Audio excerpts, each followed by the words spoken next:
Hello YouTube and welcome. Thank you so much for joining me on this vlog number 4. And my name is Mark Alexa, and I'm on this journey into pentesting. I'm learning about security, and I'm assuming since you are watching this, you are probably on a similar journey, or you are studying pentesting to some degree, and you find my experience valuable, insightful perhaps. And this time around, this vlog, I want to share my experience actually exploiting a vulnerability on Hack the Box, or through the Hack the Box. And I gotta tell you guys that this time around, yeah, this wasn't my first time, but this time around they made me quite sweat. But I gotta say it was interesting experience. Yeah. Okay, let me just tell you this. I won't be doing like a walkthrough the challenge or walkthrough that exploit, because I will be just robbing you of the learning experience, and that's not the purpose of this channel. But I do want to say that specifically I was asked to use a directory traversal. For those of you who don't know what a directory traversal actually is, it's an exploit that takes advantage of a vulnerable file within the web root, and through that file you gain access to all files within that directory on the web server. Basically, it's a very interesting exploit, and for the first time actually I was asked to use Metasploit network, and they didn't specifically say use Metasploit network, Metasploit framework, but it was very offering itself, really. There were certain hints, there were certain clues how to go about it. And I will tell you this, guys, like a Metasploit framework, it's not intuitive at all. Like there's there are certain keywords and methodology, and you as a pen tester, you need to learn these tools. Like a Metasploit framework is a tool. Like it's not much different from power tool, like like a power drill. You need to learn how to use it, right? And there's a learning curve to Metasploit framework. Yeah, it takes some time to actually wrap your head around it, to learn how these different keywords, how they work, and the different tool. Because what is framework? Framework is a tool set. Yeah, just like Flask, yeah, or Django, or different frameworks. It's a set of tools. When put together, you produce something, right? Or you produce some kind of outcome. Metasploit framework is the same thing. They're giving you security tools, which when used and you know how to use them, it gives you outcome. And in this case, you get to actually exploit certain vulnerabilities within different frameworks, different libraries, different services, yeah, etc., etc. So there's that. And so just to carry on. So I use the directory traversal to exploit this particular web server, this remote server, and I gain access to this file with a list of users registered on that machine, right? And through that file, I was able to actually gain access to the whole directory where the file, where the flag was, right? There was the file, specific file I was supposed to gain access to, and I gained access to it. I found the flag.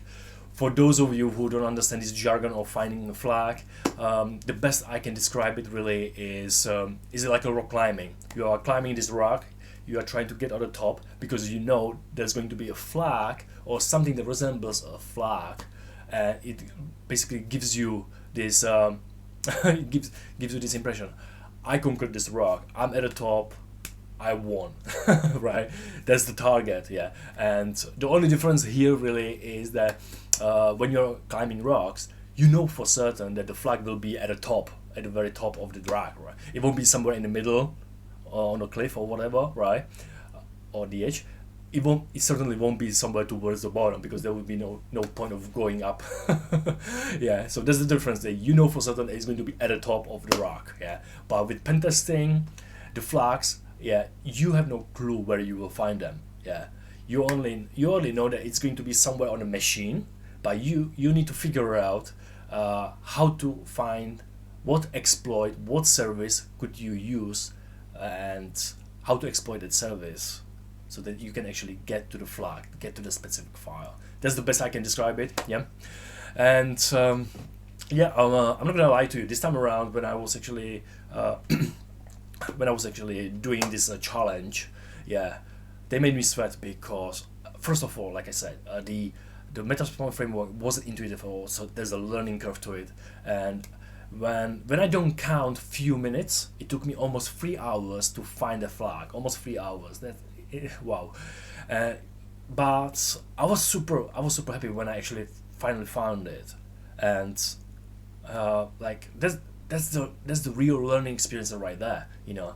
Yeah, because you need to understand when you are learning about pen testing, when you are doing this challenging, you're learning about different services, ports, different exploitation attacks, right? um, when pardon me, uh, when you finally actually find a challenge that really makes you sweat, that really like really makes you go like, wow, how do I do this? Let me try this, and this doesn't work. Okay, let me scan some ports, and maybe I can find a service that actually has known vulnerabilities and they are published online, right? And it is this figuring out that actually makes you a better pen tester, right? That's where the rubber when the rubber meets the road, as they say. And yeah, like it was excellent experience. I They made me sweat. Yeah, it was quite hard, but at the end of the day, I'm really thankful for this experience because it was excellent. I loved it, and I'm pretty sure there will be more coming in. Okay, so I just wanted to share this experience with you guys. Maybe down below in the comment section you can share some of your experiences. Yeah, again, this is not to encourage you to share some walkthroughs or anything like that. I won't be sharing some. I won't be sharing any walkthroughs here on this channel as well because I will be just robbing you of the learning experience. That's not the point. Yeah. And the second part of this video I would like to make is about AI and pen testing. Let's face it, AI is super relevant and it's not going anywhere. It just keeps evolving. It keeps getting more sophisticated and better and better. And AI has reshaped a lot of industries. The e-commerce, the military. It has reshaped pretty much even medicine. You know, AI is used in medicine as well, and cybersecurity and pen testing is no difference, is no exception. Yeah, so I will just cover it here, and I definitely hope you will find it insightful, you'll find it valuable, and perhaps it will inspire you in some way or in some fame. Sorry, in some form or shape. Yeah. Okay, let's get to it. And the first area where AI is used in pen testing is the automation. AI can automate scanning, recon, the vulnerability detection. Imagine that you have 4 clients and each one of them is running multiple services, multiple servers for their customers, for their staff. Yeah, you just, as a pen tester, you can't be doing all the manual testing, all the manual scans all by yourself because you will be super inefficient and it is time consuming. Yeah, so that's where pen testers, they need to gear up with AI and just automate certain activities, automate certain tasks, and to produce result quickly and fast. The next one is faster vulnerability detection. AI can sit through a huge amounts of data sets and find vulnerability and certain patterns within those data sets. And imagine that's a big help because can you imagine you as a pen tester, you would have to sit through all that data. It's just, it would be laborious and again inefficient. So AI is your best friend in this area as well. Next one is threat intelligence. AI and its models can predict potential vulnerability within the system based on past cyber attacks. Meaning, for the last 50 years of cyber attacks, it can determine which systems or which services within your system can potentially be taken advantage of, can be exploited. Next up is phishing simulation, and I'm pretty sure some of you already know what I'm talking about here. It's the AI's capability of generate very realistic conversations, realistic chatbots, and etc. For myself, I can tell you, I can share with you that almost twice a week or so, I get messages on my Telegram, and I could tell only in a minute or so I can tell that it is AI generated chatbot or AI generated conversation. Yeah, And one of the easiest ways to spot it is when you actually start engaging. Yeah, you just have fun with it. You just start engaging with the person, or with whoever is on the other side, right? And you ask a question that requires longer answer. It's not just yes or no answer, but you ask a question that requires a little bit of details, a little bit of elaboration, right? And why you do that, or why I'm doing it, is because if I see that the response I'm getting takes a little bit of more time, yeah. Like you can see typing, right? You can see typing. It takes, I don't know, 40 seconds. It takes 1 minute for the. If it's a real person, it takes time to actually type it up, right? But AI doesn't need time. It will just generate it and it will just send it through, right? It will just send it over, and so that's how I know that if I get response within 2 seconds, it's the AI on the other side. There's no doubt about it. I'll just mention two most used AI tools or AI frameworks that's being used for cyber research and for cybersecurity. So first one is the OpenAI's Codex, and the other one is IBM Watson. And now I will just mention, or I will just touch on some AI-based pentesting tools, and I will also include links below in the description so you can check them out as well. And yeah, let's do it. The first one is Deep Exploit, which is a vulnerability exploitation tool. And the pentesting tool with AI is the Metasploit with AI enhancements. And the next one is Snort Plus AI, which is for intrusion detection. The next logical question you might be asking yourself is, as a student pentester, or maybe you are a seasoned pentester, I'm not sure, but the next logical question is, can AI or will AI replace pentesters? The short answer is no, but it will enhance them. Yeah.